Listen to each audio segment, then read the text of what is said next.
Hey Solace, Agent Sol and Matt Rice here. A playthrough of Aberration. I've half got it set up at the moment in this, what is a co-op tower defense bag building game, survival type game, I guess that's what tower defense is. Out of this scenario book, I've already played through the first couple of scenarios. So I've already played through that. They're pretty cool. It's like a tutorial. The first one sort of skips half the rules. The second one introduces the full rules, and this is the first non-introductory campaign that we're going to play. So I've set up the map. And I might go through a bit of a setup too at the start of this video, just nice and slow. So I'll put a time stamp when the playthrough actually starts. So I've got there's 6 different tiles. I've grabbed 1A, 2A, 4A, and 5A. And the idea of this one is these are the tiles with the shortest pathways. I've chosen a shorter in length scenario just for this playthrough, just so you get an idea how it plays. There is longer ones. The complexity is normal as well. So I've set things to like standard, not too easy, but also not on the hard level as well.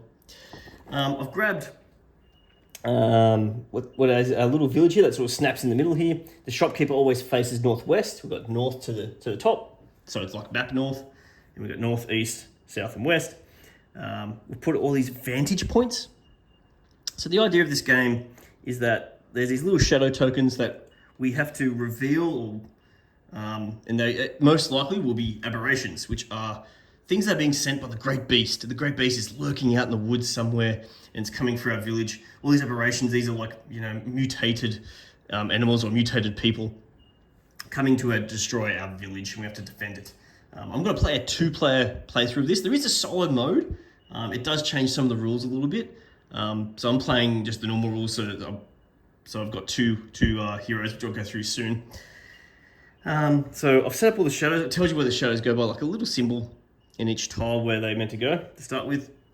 And I won't flip this over, but on the other side, this would tell me what kind of aberration, or sometimes they're villages. There's a couple, I think they're very rare that you can get villages. So I set those shadows up. There's certain spots with fire on them. So these are spots that reveal your shadows if you don't enter it yourself with a hero. So these will naturally reveal them. And these shadows are coming for our village, and we're going to gain fear. Once we hit 15 fear, the game's over. It's one of the losing conditions, a few losing conditions. We've got to hit 15 survival points. In this scenario, we start at 9 survival points. We've just got to gain 6 more survival points at this stage. I've put out all the vantage tokens. These are areas that these meeples can visit. We can control some other villages to help us out.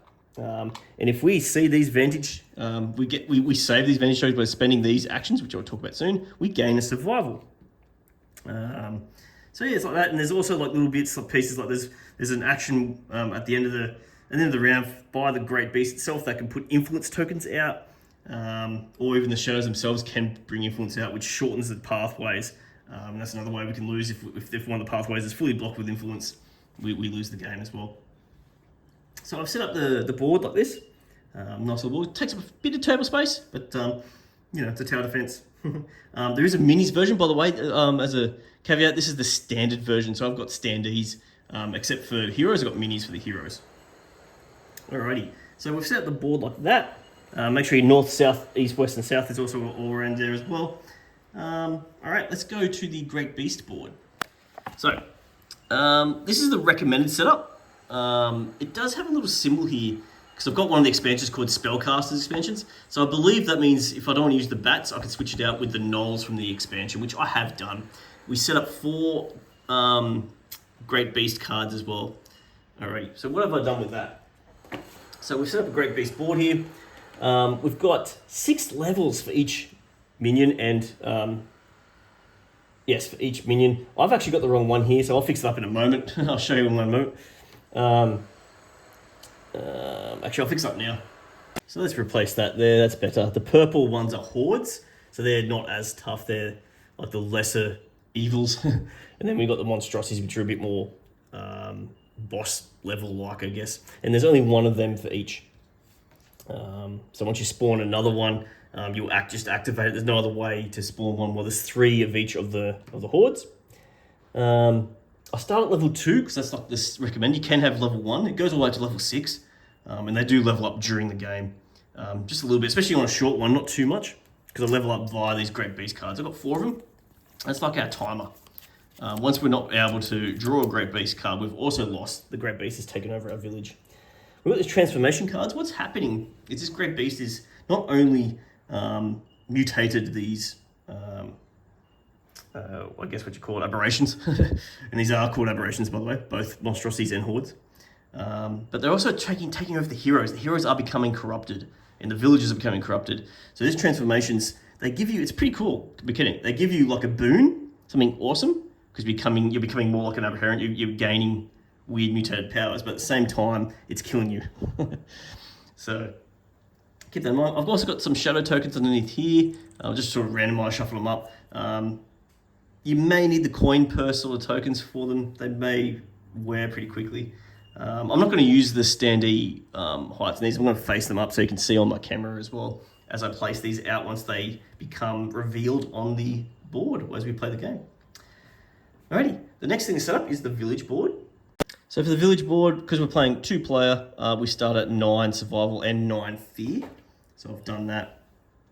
And what that means is once we get to 15 survival, we win the game. Once the horde, the aberrations reach 15, or Great Beasts reach 15, that's another way that we lose the game. I should also have an objective. This is another way of getting survival, something to do. Some of them are just like, kill certain aberrants or clear out certain tiles. So we'll see what our first one is. We've got to assign 2 villages. That's not a bad one, but you only get 1 survival for that. So once we've assigned 2 villages, we will get a survival point, and that objective will then be completed. We also start with 2 items each. I've already drawn them, so I'll show you soon. This is our item deck here. And that's pretty much it. As I played the game, the villages can do certain things. They can add 1 damage to like an aberration on an adjacent map tile. They can help us put fire tokens out in a safe space, or we can help us draw more items. Okay, let's go to our heroes. Alrighty.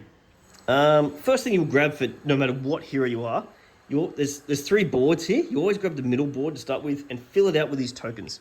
So you've got like these books, which is intellect, these arms, which is strength, flash bolts, which is speed, and these crowns, which is like commanding the villages. Also in the command line, there's 1 extra hero token, which can be substituted for any color. And vice versa with the black. The black is its own color and it can't really be used much. There's only like 1 action it can really use. And what happens in this game, it's back building. So as you pull one out, you do what's underneath. So if I pull this one out, I'll get an item card. If I pull this one out, it actually makes me have 3 strength instead of 2 strength. And that will judge on 2 things, maybe how many dice I roll, or also what my current strength is. Some things will say, deal strength damage. So that would be 3 straight damage. While someone asked me to roll strength dice, which is, that would, if I had this away, there'll be 3 dice, for example. Alrighty, so you start with that. Each hero does, and the other hero does as well. And then you choose like a character, I guess, or like I don't know what you call it. A race, sorry. So I've chosen the dwarf. And you'll also choose a class. So I'm the monster hunter dwarf. I guess you could randomly do it. You can choose. There's no harm in doing it. So once you grab your dwarf, for example here, I grab the mini. Nice huge club on him. And there's certain setup things. This one says I add these certain tokens to my bag. A bag, you say? Yes, it is a bag builder. So I grab my little blue bag for my blue thing here. I should actually put a little blue clip on him, which I will once I place him on the village area, the township area. And these 4 tokens will all go in my bag to start with. So that's and I sort of I guess I know the odds if you're counting your chips up a bit. I also gain 2 items. Being a 2-player game, you gain 2 items. I think 3 players, you gain 1 item, just to help with that extra boost. So I get a smithing tool. Oh, that's pretty cool. A sign of a villager. Well, that's going towards my objective for sure. And items have 2 areas. This top area is for during your turn only, and only before or after an action that you take. Okay. This bottom bit can be played on your turn or another person's turn as an instant thing. So if I play it on someone else's turn, that player can draw an extra ability chip, which is pretty cool actually. Choose a hero that moves up to their speed, and I can re-roll dice on that one as well. So I'm just going to put them to the side. So I've got 2 items to start with. I'm going to flip his board over. We place a damage marker. Just leave him there for the moment. we place a damage marker, which is one of these clear markers, if I can get out of the way of my camera. Oh my god, it takes a while to reach. You put a damage marker on the far left. As you get, I'll explain it now. As you get damage in this game, it goes from left to right. When you hit the red spots, that's when you draw a transformation card. You also can't heal back to a previous board. So I could, if it was up to here, I could heal back to here, but I couldn't heal back any further here. So once you've gone past this point, there's no turning back. Once you get to the end of your track, that's another wave you lose. Over here with the Monster Hunter, I gained another blue, another intellect, another strength chip. Put that in my bag. My bag's ready to go over here. Also gain these traps, which I'll talk about when we play the game, how they work. In fact, I get to play this one straight away, I think. No, I don't. Place your hero into any space with a shadow, ignore its reveal effect. So it's telling me that's where I can place it to start with. I'll do that soon, I'll explain that. So while we're here, we've got this. And these are a list of actions we can do with our certain chips that we pull out. So the top one, you can do with any color chip, even black chips. So I can either investigate or strike with any color chip. With a blue chip especially, I can lay traps. Red one lets me attack with any amount of enemies in my spot. Green ones generally have like range attacks. So it lets me roll speed dice and I can actually stun it. And yellows mean I can assign villagers, and it normally does an extra thing with the villager. Okay, and that place is there. And now that character's done and ready to go. I'll place the character after. Hopefully I remember. Okay, let's go to the other hero that I chose.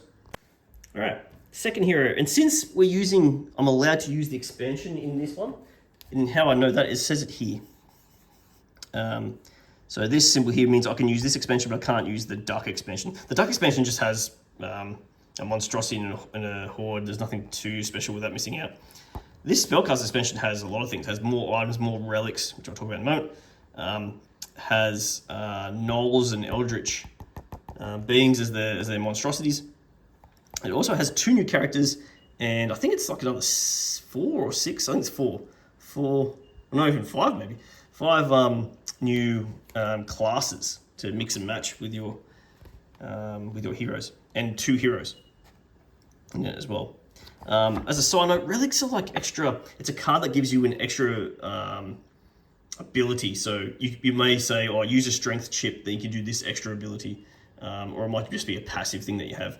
In a way, it makes the game slightly easier. That's what they've said. But it says it's not recommended for this scenario because maybe I don't need them as such. So I'm not playing with relics. But this one will play with spell cards, which comes with the Spellcaster's expansion. And yeah, I'll go to that first, since that's different to what the previous hero was before I explain my hero. So why did I grab this? Because it says on the Arcanist class that I get to choose an arcane spell card. So I've chosen this one. You could random it. I think there's about maybe 10 arcanes and 10 divine. I think that's correct. Double checked. There's 2 different types of them. And I've chosen this one. This one gives me a flame arrow for a blue. I can make a ranged attack with my intellect dice instead. Then also place a fire token, which might be handy to reveal more shadows. And move up to your speed each time you enter an aberration space. It takes a damage. So running through them will be pretty cool. This Ithral is a little bit different. I'll explain when I flip it over. I better grab some of these chips. So we've got blue, yellow, and black. Generally, a lot of them have a white and a black in their starting set. Again, white means I can use any color. Black means when I draw the black, I take a damage. It's like I'm transforming the environment that the Great Beast is creating. It's giving me damage. I've also got green and blue to add to this one over here. Alrighty. So I'm going to add these to my bag.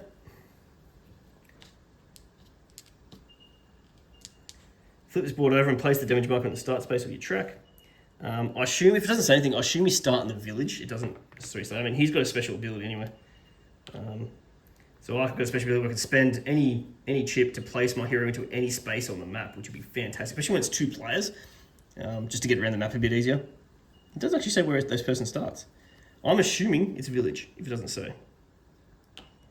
So Ithral, and this is what he looks like.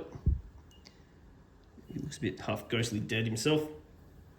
Over here in the Arcanist, so I've got my blue and green. I've chosen my spell card. Oh, here it says here, sorry. Place your hero in the village center or a space adjacent to the center. So I could start one out. So I'll choose about that.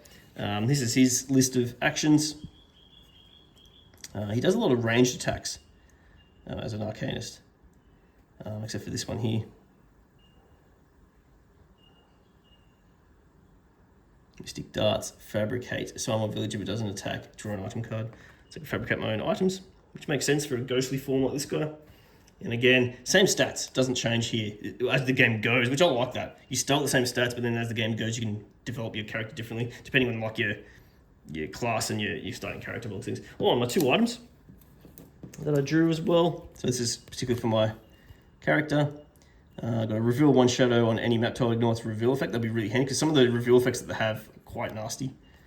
And I'll make a melee attack by you rolling strength dice, and I can smite or lucky as the 2 extra things there.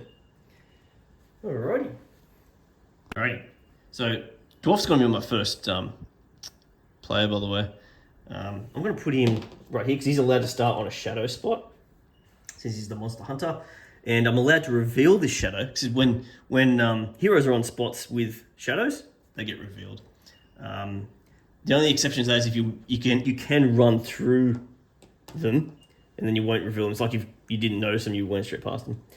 All I'm going to do is I'm going to reveal this. This is technically before the game starts.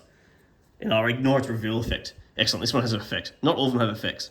So I have to reveal a level 2 horde, which was the grippers. And then they get to leap. Leap means they move 2 spots further, which would be nasty for this one. But I get to ignore that, which is a fantastic thing. And this just gets discarded.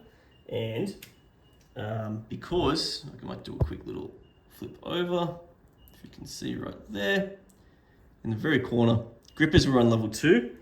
The number 2 horde. So they come out. You will notice things about them too that I didn't explain too well. They do an attack of 2, health of 4, armor, effect. Attack of 2 means they roll 2 dice when they attack you, which generally happens at the end of the round where the Great Beast's turn is. Health is 4, so I've got to do 4. And armor means you can't do more than 2 damage at a time to it for each attack. And this gripper comes out here. Normally it'd have a standee, but or if you got the deluxe edition, it would have a mini. But I'm gonna leave it there.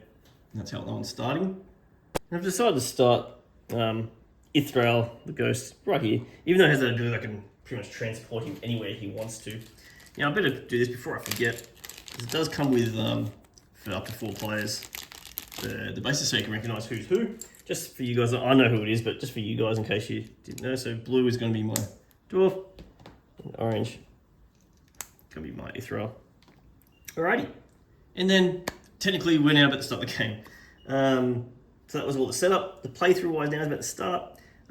Technically there is a village turn, but we don't do it in the first round. So normally in a round, how it goes, if I just quickly show you from here, it's a village turn, but you skip that in the first round. You then do a hero turn, where you draw actions. So I'll explain how it works, but you pretty much do your actions. And then there's a Great Beast turn where bad things happen. Essentially, aberrations attack you, shadows move forward, things like that. Corruption stuff can happen. So my first player is the dwarf, and we'll go to their board to see what we get. Alrighty, so at the start of your hero turn, you grab one of your leftmost chips. So you can't, for example, if I want to go straight, you can't just grab one in the middle. So you go from left to right. Now, if I recall, the Galgric's already got a lot of strength and intelligence in his bag. I'm thinking I might grab a command. So I'm going to put that in the bag as well. I then gain any benefits. In this case, it's an item card. Sometimes there's extra numbers to make it an ability a bit better. So it's still a strength of 2 or a command of 2. I've got an extra bit card. If your hero is in the village and to lose 1 fear, that can be handy. So I'm keeping that one. And then what we do, we shuffle up a bit. We draw out up to our number of intellects of 3. I'm definitely going to be drawing 3. And there's 1, 2. And lucky 3. It's yellow. So we've got blue, red, yellow. Which I don't necessarily mind. Because there's a couple of things I might be able to do here.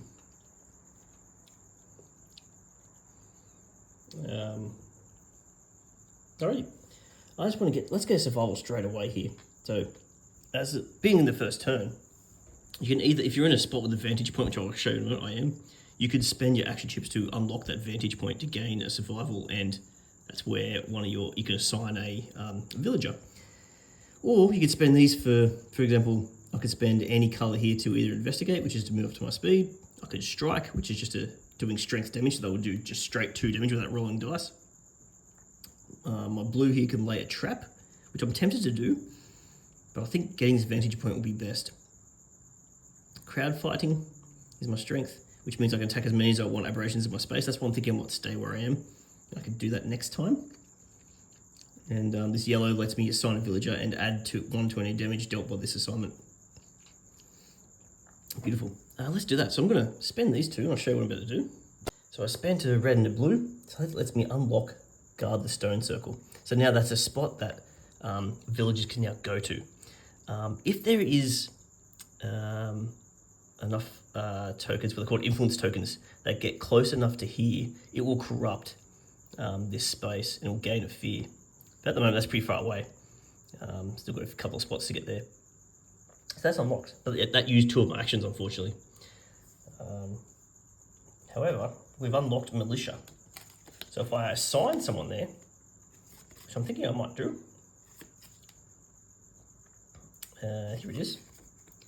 So make a ranged attack against an aberration on this map tile by rolling command dice. Okay, so I might do that. It has armor, so I can only do 2 damage at most anyway. So with my last yellow action cube, I get to place one of my villagers. I'm going to assign to militia. It's going to do a ranged attack. Ranged mean anything on the same map tile. And this map tile is this one here, like the quarter of the tile. And I get to roll command dice. I have a command value of 2, so I'm going to pick up 2 dice and roll those. And on this dice, by the way, there is 2 blanks, which means obviously no hits. There's 3 singles, which mean 1 damage, and there's a crit value, which does 2 damage. And we did 1. Luckily, as the monster hunter, you can add 1 to any damage dealt by this assignment. So that actually makes it 2 damage, which is the max I can do because grippers have armor. Unfortunately, I needed 4 health to defeat it, so it will stay alive, but it will gain a couple of wound chips, which will stay on it. If I grab the right ones, beautiful.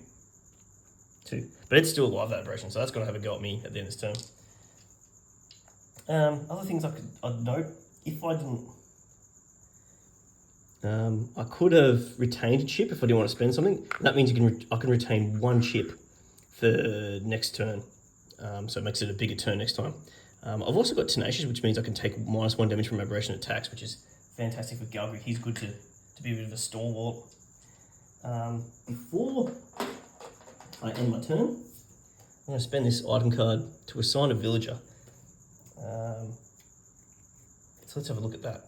So I'm going to discard that card, but before I forget, I've already assigned 1 villager, so I'm going to put an objective token on this objective. And I'm about to assign another one with that card here. So I'll put it here for now, but I'll come back to it to get my actual reward. I should also be on 10 survival now because I opened up that vantage point. With that extra assigning, I'm going to put it on Torchbearer. What that does, it puts a fire token in any safe space, and a safe space is a space without a shadow or an aberration. So there's a spot there. There's one here which I'm about to put. So I'm just going to put it there. I could even put it down here if I wanted to actually, but since there's some coming, I might put it there. And again, fire tokens reveal shadows for me. so I can see, you know, who they are and I can attack them. All right. Because we did that, we gain an extra 2 survival. And just like that, we've got assigned 2 villages. That was a nice and easy one actually to get two survival points. We're up to 12. We're 3 away from winning. What a great turn so far. This gets discarded. We draw a new one. Use an action to have a villager defeat an aberration. Interesting, that gives me 1 survival. That's definitely possible. Okay, I should also note that you can spend a blue chip, anyone can spend a blue chip to draw a new objective, but you're only allowed to have 1 objective fresh at a time from what I read. It doesn't actually make that clear in the rules, but from what I gathered, I think anytime you make a new objective, you get rid of the one that you got so far. Alrighty, let's go on to Ithral's turn. So just like that, I've already gained 3 survival and 3 more to go. It is meant to be a short scenario, this one. So we'll see how we go. It could, you know, might take me a while to get the next one. I'm thinking we were going to build this person up with speed or intelligence, wasn't I? What happens if I grab a speed? I'll get no, it's an item card, and same for this one. Yep, so I don't gain up anything.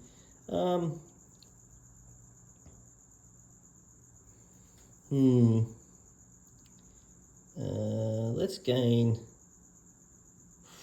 It's hard to tell here. I mean, speed lets me do a multiple regit, but then I'll go intelligence. Let's go for that. So put that in my bag. I gain another item card. Make a ranged attack dealing 1 damage. Okay. It doesn't say that it has to be on my tile. Curious about that, because normally it says on your map tile. I think it's assumed that ranged attacks is on the same tile, I believe. Okay. We shuffle up a bit. We draw our 3, so we draw up to 3 because our intellect is 3. So there's 1, 2. Oh, then we've got a transformation. 3. So transformations add 1 damage. Excuse me. That's 1 damage, but I can still use it for a basic action.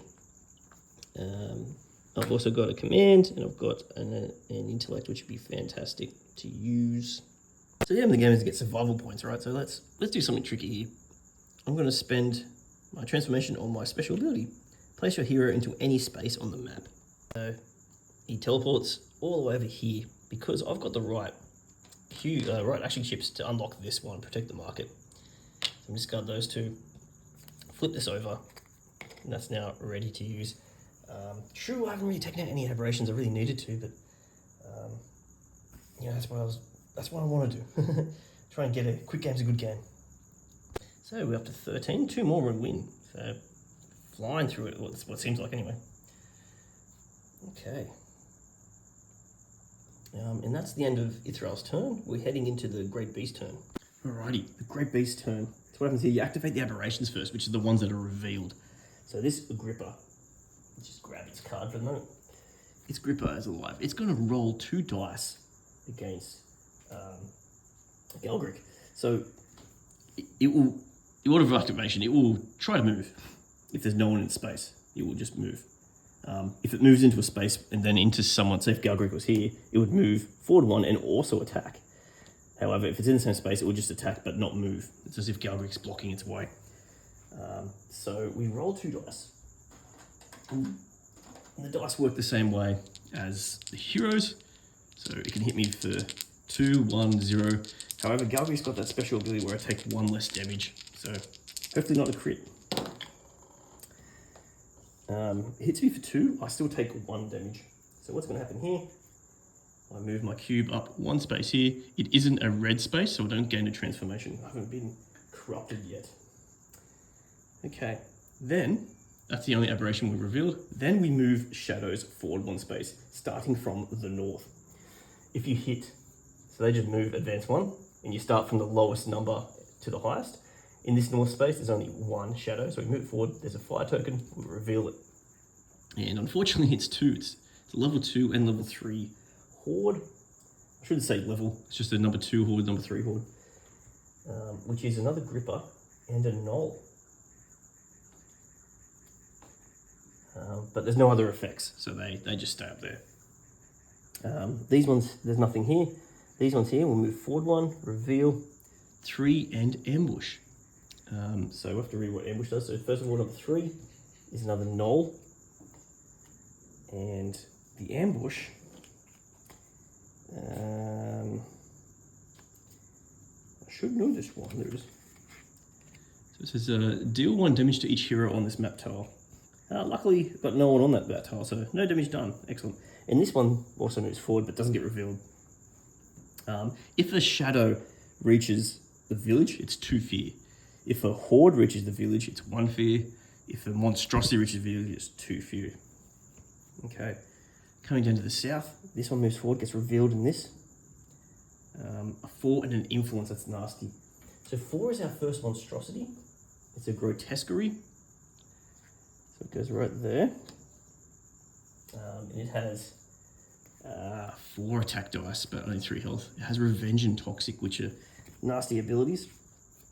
So revenge, when defeated by a hero, that hero takes damage.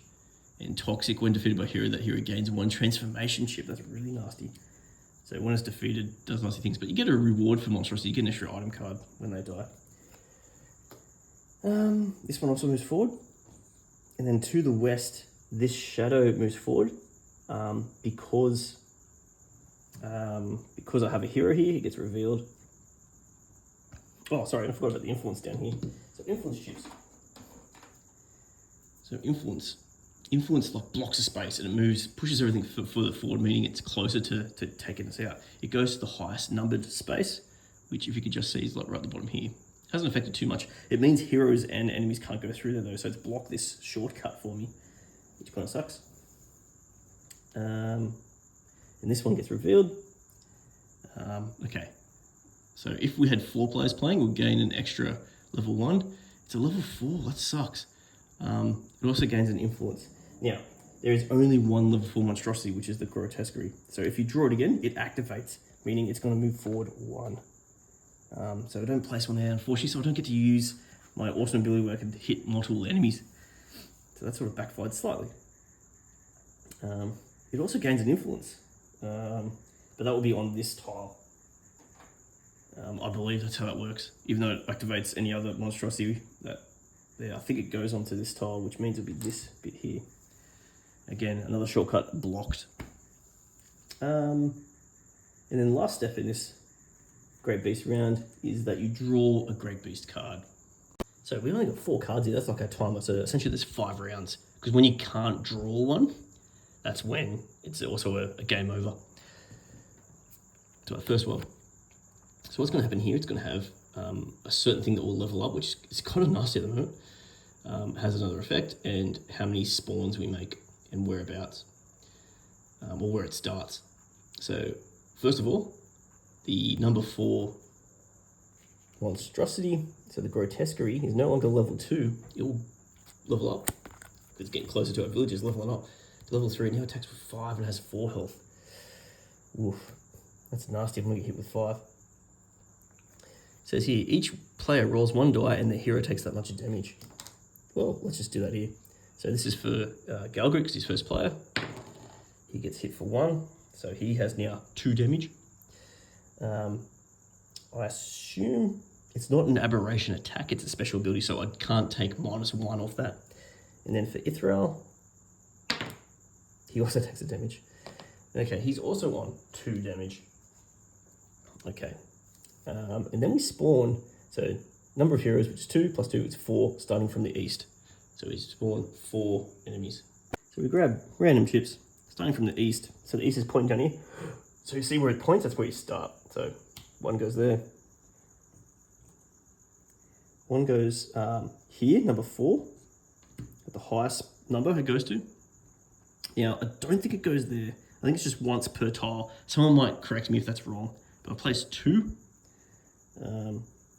3rd one goes here, so it's going to reveal straight away. So again, another influence. So it's going to be a level 3 and influence. Sorry, number 3 influence. So that's another knoll. And then influence. Luckily, I've got a fire token.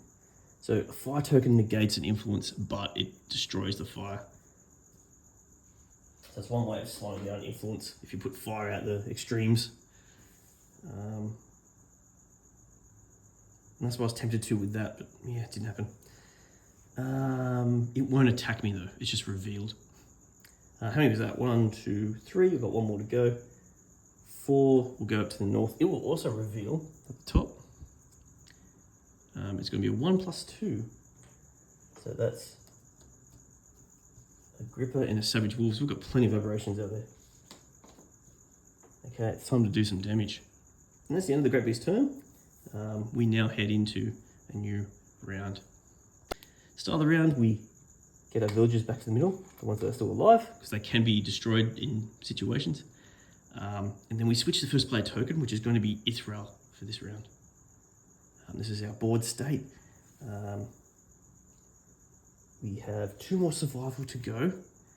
We have to use an action to have a villager defeat an aberration, which I think I can do with that militia out there. So we should be able to clear one objective there, which is 1 survival. We just need another survival somehow, and make this a short game. Alrighty, I've got an idea here. I think this game, it's designed to be like really quick according to the scenario. So let's grab a command. So I want to put that in, grab an item card. Make a melee attack by rolling 2 dice against each aberration in your space. Cool. Very cool. And then we draw 3. So these are discarded, so they stay discarded until we run out of action chips. So we've got intellect. Come on, I need a green. I need a white or a yellow here. Otherwise I'm in trouble. Yes, there we go. So a white action chip can be used for anything.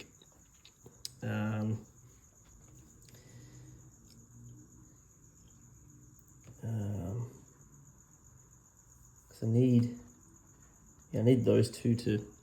Yeah, okay, I've got an idea here. Let's use the blue ghostly form. That's really handy, that ghostly form. I'm gonna zip to here. I'm allowed to do this. Sit in this space here with the grotesquerie. I'm then going to use these 2, so white for anything and green, to then unlock this, investigate the farm. And that gives me +1 survival. I'm gaming this scenario a bit, but I kind of have to because it's, as you can see on the board, there's a lot of minions and hordes and monstrosities right in my village. That's going to add so much fear. Alrighty, we've got 1 more to go till we've got victory.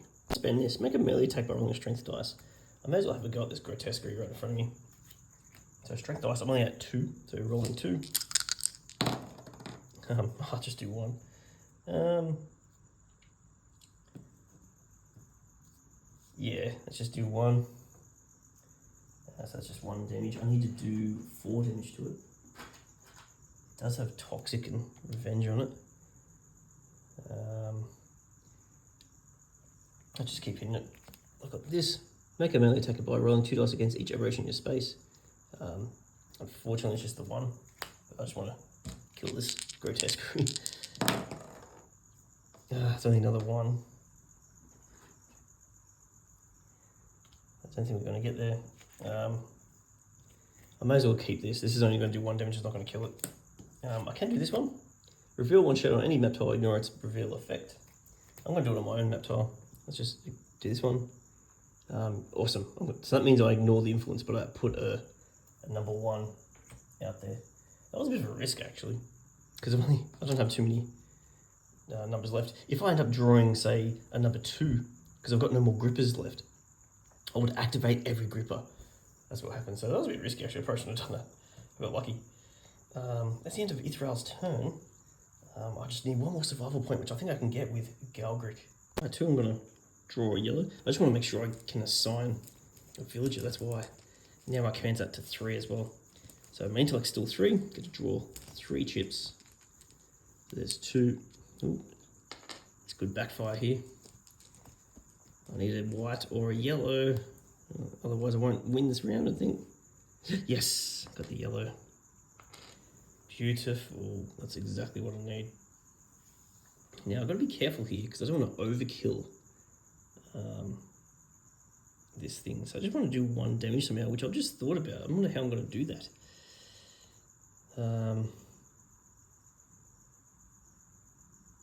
It's going to be interesting. Gnolls have 3. Use an action to have a villager defeat an aberration. Because what happens here, you can just see here, when you use the archer ability for assigning one, make a range attack dealing 1 damage to an aberration on either adjacent map tile.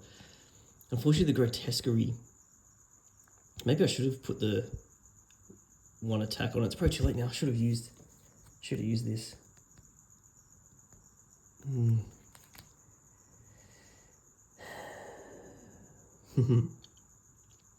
Thinking about it, what to do here.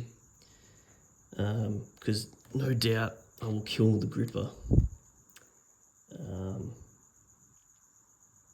So maybe I move 1. Have I got the gnoll? I mean, when I use the... So add 1 to any... Oh, that's awesome. Actually, I've got this. Add 1 to any damage dealt by this assignment. Excellent. So I'm going to use the yellow. Nice and easy, this one. I'm going to assign it to archers here, which means it can hit either tile this way. It does 1 damage, but because of guidance, I can do 2 damage. So let's just do it to the gripper here. May as well. So 2 damage is enough to take out the gripper. It has armor, but that means you can do 2 damage max. Or 4. Hit it, take it out. Boom. And that should do me. To confirm, I've done this. Use an action to have a villager defeat an aberration. I get 1 survival for it. And that puts me at 15 victory. We're too good. We've got so much survival. We're not fearful of these people at all. And the great beast wanders off somewhere else in the forest. Probably at the next village, which I'll have to save. So it says in victory, you can still feel the putrid breath of the grotesque monsters at your neck, yet they lay slain at your feet. Well, I only defeated 1. You have brought both yourselves and the village some much needed time. So there you have it, guys. Very quick. I'm not sure how many of them are short scenarios. I mean, the next one's actually short as well. Short. But there is 14 scenarios, another short one. But maybe they're not as short as that. There we go, medium. So we've got at 8. I think there's 16 scenarios. 15, 16, yeah. So there you go. So there's a fair few short ones. I guess, they're trying to cater, I guess, for differing play groups. Like maybe people don't have much time and just one quick one. But this was nice, within 2 turns. Maybe we got lucky with the objective draws as well. With this one, we got 3 survival in that first round, which is fantastic. Actually, no, I think we got 4 survival, didn't we? Yeah, so we really nailed it. But yeah, they came in pretty quick in this episode. Things I didn't get to do to show you. So obviously when these guys get in, that's how you gain fear. We did 1 full round, so hopefully that gives you a good idea how things work. You saw vantage points being used and flipped over. You saw influence getting put out. You saw shadows coming, revealing. We didn't use our spell. So how this is meant to work is you're meant to be able to... I don't know how many times you can use the 1 ability, but each turn you're only allowed to use 1 of them if you use it. So if you use Flame Arrow, I'm not sure if I could... I wonder if I could use it twice in the same turn. It just doesn't say... It just says you can't use the other ability. So maybe you can. Didn't get to use that. I didn't retain any chips. You didn't get to see me do any transformations. So when my health hits a red spot, which I was a couple damage away from. So what happens is you draw a transformation card, you flip it over, and some of them give you extra abilities, but then it's something bad here. So this one here gives you an extra transformation chip ability. Reveal up to 2 shadows, ignoring the real veil effects, which is awesome. But unstable mutation, when you draw this card, place a transformation chip into your hero bag, so more likely to keep getting damaged as it goes on. As another random one, what else we got? So a lot of them give you extra transformation abilities. After an aberration takes you, it takes 2 damage, so you hit it back. When you draw this card, move a command chip from your ability board to your bag, so become a bit more command, but then you gain a fear, which is how you lose, essentially. But there you have it, Souls. We might call it quits there. If you want to see more of this game, please let me know. Leave any comments, especially if I made any mistakes, let me know. But please subscribe. Plenty of games coming up to show off. And I do a weekly crowdfunding review as well for solo games. So anyway, Solace, crush your game first. Play solo.